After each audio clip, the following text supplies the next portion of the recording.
अस्सलाम वालेकुम students. Last video में हमने बात की थी ग्लूकोनियोजेनेसिस की, बात की थी उसकी साइकिल भी हमने ड्रॉ कर ली थी, उसकी सारी रेगुलेशन भी। अब उसकी सिर्फ रह गई है रेगुलेशन। ठीक है, तो उसकी रेगुलेशन कैसे होती है? दो तरह से हो सकती है, एक तो सबस्ट्रेट की अवेलेबिलिटी से होती है और दूसरी उसकी हार्मोनल रेगुलेशन हो जाती है। ठीक है, सबस्ट्रेट की अवेलेबिलिटी से किस तरह से अफेक्ट होती है ग्लूकोनियोजेनेसिस? लाइक जैसे तरह हमारे पास अगर हमें क्या करनी है, उसके जो प्रिकर्सर्स हैं, जो उसके हमारे पास सबस्ट्रेट्स हैं, लाइक जो कौन से उसके सबस्ट्रेट्स हैं, लैक्टेट था, पायरूवेट था और ट्राइग्लिसराइड्स लाइक ग्लिसरोल्स थे। ठीक हो गया। लेकिन जब भी इट मीन्स कि जब भी हमारे पास एनर्जी लेवल कम होगा, ठीक है, एनर्जी लेवल कम होगा तो हमारे पास क्या होगा, इनकी अवेलेबिलिटी को हम ज़्यादा कर सकते हैं। ठीक है, इनको हम ज़्यादा कर देंगे तो हमारे पास क्या होगा, जितने ये ज़्यादा होंगे इनकी ब्रेक डाउन होगी और हमारे पास क्या होगा, ग्लूकोनियोजेनेसिस लाइक ग्लूकोज हमारे पास मिल जाएगा जब भी ग्लूकोज का लेवल कम होगा। ठीक है, तो हमें क्या करना होगा, इनका लेवल इंक्रीज़ करना होगा। तो बेसिकली जब इनका लेवल इंक्रीज़ करना होगा, इट मीन्स क्या करना होगा, हमें टीसीए साइकिल की, ग्लूकोज का लेवल कम है, हमें ग्लूकोज की ब्रेक डाउन होने को भी कम करना होगा, तो वो टीसीए साइकिल को स्टॉप कराना होगा, ग्लाइकोलिसिस को स्टॉप कराना होगा। तो उसमें हम वो बात करेंगे हम हार्मोनल रेगुलेशन में। ठीक हो गया। इसमें हम सिर्फ सबस्ट्रेट की अवेलेबिलिटीज़ को देखेंगे। हमारे पास अगर ग्लूकोज का लेवल कम है तो हम इन सबस्ट्रेट्स के लेवल को इनके सबस्ट्रेट्स के लेवल को तोड़ेंगे। ठीक है, और अगर इनका इंक्रीज प्रोडक्शन कराएंगे तो क्या क्या होगा, इंसुलिन का लेवल कम है, हम क्या कराएंगे, मोबिलाइजेशन कराएंगे किससे, ट्राइग्लिसरोल्स के, जो कि हमारे पास एडिपोज टिश्यू से होते हैं, अमाइनो एसिड से में जो होते हैं, इन दोनों से जो हमारे पास मिलता है ग्लूकोज, हम उसकी ब्रेक डाउन हमने करानी है। ठीक है, तो हम क्या करेंगे, मोबिलाइजेशन कराएंगे ट्राइग्लिसराइड से, किसकी, फ्रॉम एडिपोज टिश्यू से, ग्लिसरॉल की, और अमाइनो एसिड से हम कराएंगे। दूसरा ये क्या, क्योंकि ये क्या हमें प्रोवाइड करते हैं, they are the substrates for the gluconeogenesis. ठीक हो गया। दूसरी अगर हार्मोनल रेगुलेशन की बात करें तो बेसिकली किस तरह से होगी, हार्मोनल रेगुलेशन मीन्स इंसुलिन और ग्लूकागोन का लेवल ले लें। ठीक है, इंसुलिन और ग्लूकागोन, इंसुलिन मीन्स हमारे पास ग्लूकोज का लेवल ज़्यादा है, ग्लूका मीन्स हमारे पास ग्लूकोज का लेवल कम है। इंसुलिन मीन्स ग्लूकोज, इंसुलिन का लेवल, ग्लूकोज का लेवल ज़्यादा है। ठीक है, अब हम इसको बात डिस्कस करते हैं, कोई एक हम फेट डिस्कस कर, लाइक हम फास्टिंग स्टेट को ले लेते हैं। ठीक है, इसी को आप रिवर्स, आप इस सारी चीज़ को आप रिवर्स करके आप वेलफेयर स्टेट के लिए भी कर सकते हैं। ठीक है, जिसमें आपका ग्लूकोज का लेवल बहुत ज़्यादा है।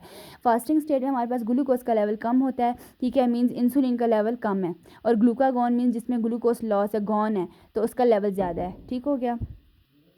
ग्लूकोज का लेवल कम है, इंसुलिन का लेवल कम है, ग्लूकागॉन का लेवल ज़्यादा है। इससे क्या होगा, ये क्या कराएगा, एटीपी को एडिनाइल साइक्लेज की प्रेजेंस में क्या करा, कन्वर्ट करा देगा एएमपी में। ठीक है, इट मीन्स कि एएमपी का लेवल ज़्यादा है। ठीक है, इन सब चीज़ों का मतलब है एएमपी का लेवल ज़्यादा है, मीन्स एटीपी कम है, बहुत ज़्यादा कम है, जिसने की वजह से हमारे पास एडिनाइल साइक्लेज की प्रेजेंस में एटीपी जो है, जो कम है, वो कन्वर्ट हो जाता है साइक्लिक एएमपी में। ठीक है, जिसकी प्रोडक्शन जब बहुत ज़्यादा हो जाए, इट मीन्स इसका मतलब है हमारे पास एनर्जी की बहुत ज़्यादा कमी है। ठीक है, तो वो क्या करा देगा, एक्टिवेट करा देगा एक एंजाइम है प्रोटीन काइनेज ए। ठीक है, प्रोटीन काइनेज ए की एक्टिवेट करा देगा, उसकी प्रोडक्शन को इन्हेंस करा देगा। तो वो एंजाइम क्या कराएगा, फॉस्फोराइलेशन कराएगा।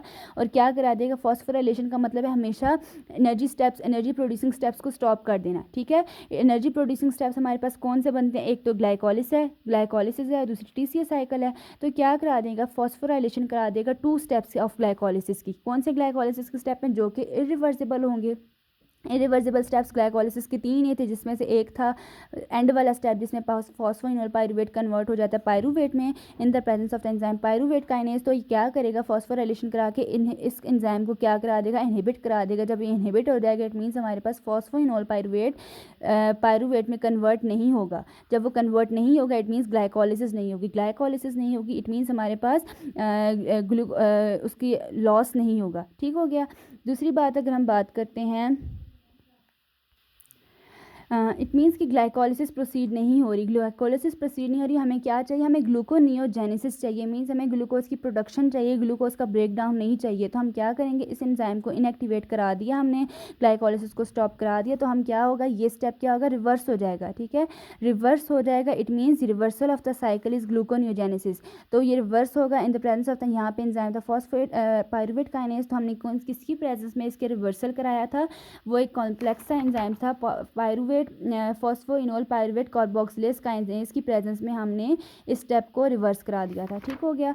तो बेसिकली क्या, हमने ग्लाइकोलिसिस को स्टॉप कर दिया और साइकिल को रिवर्स करा के क्या कर दिया हमने, उसको क्या कर दिया, ग्लूकोनियोजेनेसिस को प्रोसीड करा दिया। फास्टिंग स्टेट में हमने नॉन कार्बोहाइड्रेट सोर्सेज से ग्लूकोज को हासिल करना है। ठीक हो गया। अब दूसरी रेगुलेशन, अगर इसी दूसरे स्टेप कौन से की रेगुलेशन हमने करनी है, एक दूसरा स्टेप था जिसमें हमारे पास फ्रक्टोज 6 फॉस्फेट कन्वर्ट हो रहा था, फ्रक्टोज 1 6 बिसफॉस्फेट में in the presence of enzyme फॉस्फोफ्रक्टोकाइनेज 1, ठीक है। इसको समझने के लिए आपको ग्लाइकोलिसिस मस्ट देखनी है, उसके अलावा आपको समझ नहीं आएगा।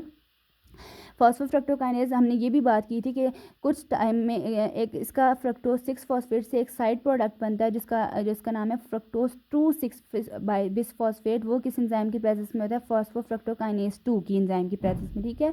तो क्या होगा, मीन्स ये एंजाइम भी इसको रेगुलेट कर रहा है। तो क्या होगा, हमने ये भी बात डिस्कस की थी ग्लाइकोलिसिस में कि इसका फंक्शनल बाय फंक्शनल है, इसकी एक काइनेज एक्टिविटी भी है, इसकी फॉस्फेटेज एक्टिविटी भी है। काइनेज एक्टिविटी मीन्स ये ग्लाइकोलिसिस को प्रोसीड कराएगा और फॉस्फेटेज एक्टिविटी मीन्स ग्लाइकोलिसिस को स्टॉप कराएगा। हमें ग्लूकोनियोजेनेसिस चाहिए, इट मीन्स हमें ग्लाइकोलिसिस को स्टॉप करना है। तो ये क्या करेगा, फॉस्फोफ्रक्टोकाइनेज क्या कराएगा, इस काइनेज एक्टिविटी को इनहिबिट करा देगा और फॉस्फेटेज एक्टिविटी को एक्टिवेट करा देगा। इट मीन्स कि वो क्या हो जाएगा, ग्लाइकोलिसिस को स्टॉप करा देगा और रिवर्सल ऑफ द साइकिल होगा और ग्लूकोज की प्रोडक्शन होगी। मीन्स हमारे पास क्या होगा, ग्लूकोनियोजेनेसिस को एक्टिवेट करा देगा। तो ये हमारे पास रेगुलेशन थी जो कि बहुत इंपॉर्टेंट है और ये मस्ट करनी है। इन सब रेगुलेशंस को समझने के लिए इसका ज़रूरी है कि जब सबसे पहले आप साइकिल समझें, स्टार्ट से ग्लाइकोलिसिस से, टीसीए साइकिल से ईटीसी चेन, देन उसके बाद आप ग्लूकोनियोजेनेसिस पे आएँ।